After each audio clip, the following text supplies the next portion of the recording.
Parang ganito lang din yan. Willing sumikat kahit sa kapalpakang paraan ng pagtatanggol tungkol sa pananampalatayang Katoliko. Yon, ang mga The Revealers na kaanib sa iglesia ni Kristong Tatag ni Felix Manalo, na kung mapansin ninyo mga kapatid, sa kanilang pagsagot sa ating rebuttal, matapos natin inilantad itong iba't ibang uri ng bitag para matangay ka sa iglesyang tatag lamang ng tao. Ang ginawa ng mga INC Defender, lalo na itong The Revealers, ay pawang pamimersonal. Willing daw sumikat kahit palpak. Kaya mga kapatid, ipagpatuloy ninyo ang pagpanood sa ating pagtalakay ngayon at madiskubre ninyo sino ang palpak sa pagdepensa. Alam naman ng karamihan na ang ating layunin ay ipakita natin ang mali o misinterpretation sa kanilang aral gamit yung pagputol-putol sa mga aklat Katoliko. Ang intensyon natin ay pagbigay linaw, pagtatanggol sa katotohanan, hindi kasikatan. Ang INC Defender, lalo na itong The Revealers, ay maaaring i-frame up nila ang aking pagtatanggol bilang gusto lang umanong sumikat o palpak ang pagdipinsa. So bilang paraan yan ng pagdipinsa sa sarili o yung paninira nila sa kredibilidad ko. Ito ang tinatawag sa argumentong fallacy of ad hominem. Ito na argumento, tinitira personal para mailayo ang mga nanonood sa tunay na isyu na hindi nila mapasinungalingan.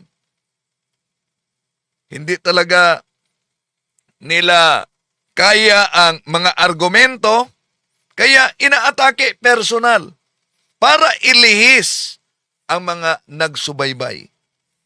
Kaya mga kapatid, sa madaling sabi, alam nyo, hindi naman automatic kung tama ang argumento nito mga INC Defender kung malinaw ang ating paggamit sa mga ebidensya, yung pinutol-putol nilang pag-chop-chop, at tamang interpretasyon ng ating argumento.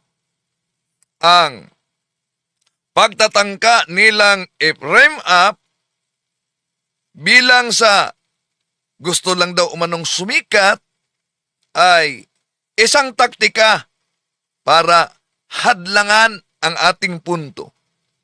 Hindi pagpatunay na mali tayo sa ating pagtalakay. Tatalakayin natin ito mga kapatid. Ano ba ang tinatawag na mga posibleng bitag na magtangay sa inyo para iwanan ang tunay na iglesia? Samahan ninyo ako.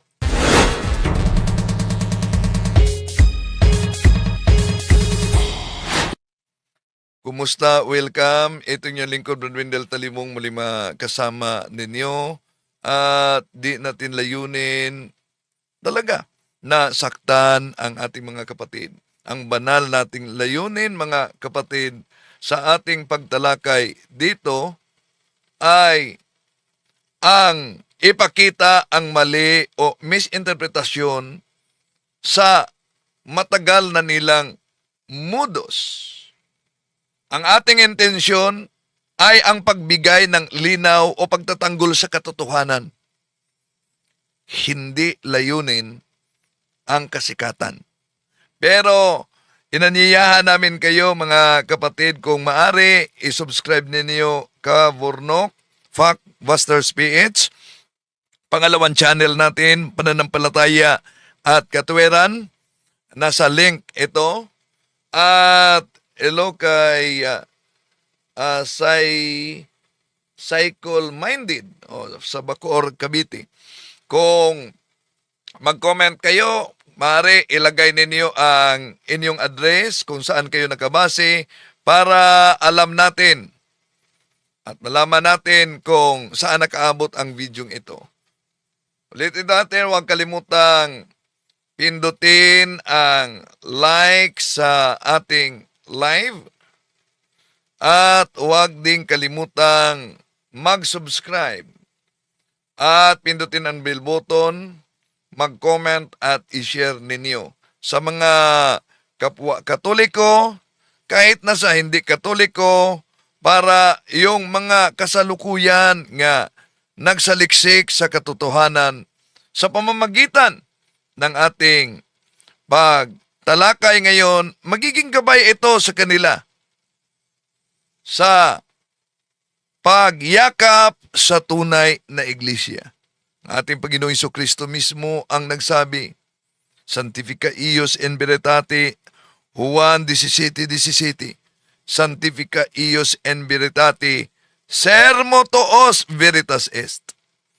Sa pagkakataong ito, mga mahal na kapatid, sasagutin natin punto por punto etong matagal ng argumento na nagbunga naman ang kanilang modus dahil daming mga inosente na natangay.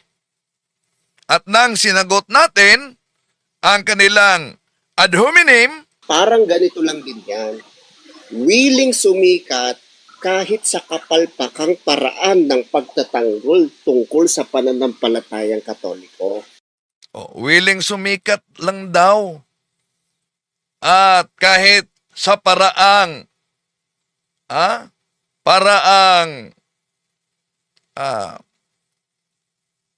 hindi umano, balik natin. Parang ganito lang din yan. Willing sumikat kahit sa kapalpakang paraan ng pagtatanggol. Palpak na paraan sa pagtanggol. Pero di naman sinabi kung sa anong paraan na palpak ang pagtatanggol natin. Tingnan natin, mga kapatid, sa isa-isahin natin ito. Sa anong paraan na palpak ang pagtatanggol kung sa pamamagitan mismo ng ating pagtalakay ngayon ay ating na-expose ang matagal na nilang modus, yung quotation sa aklat ng paring Katoliko, gusto nilang ipalitaw na ito'y opisyal na pahayag ng simbahang Katoliko. Balikan natin Ito ang INC Defender.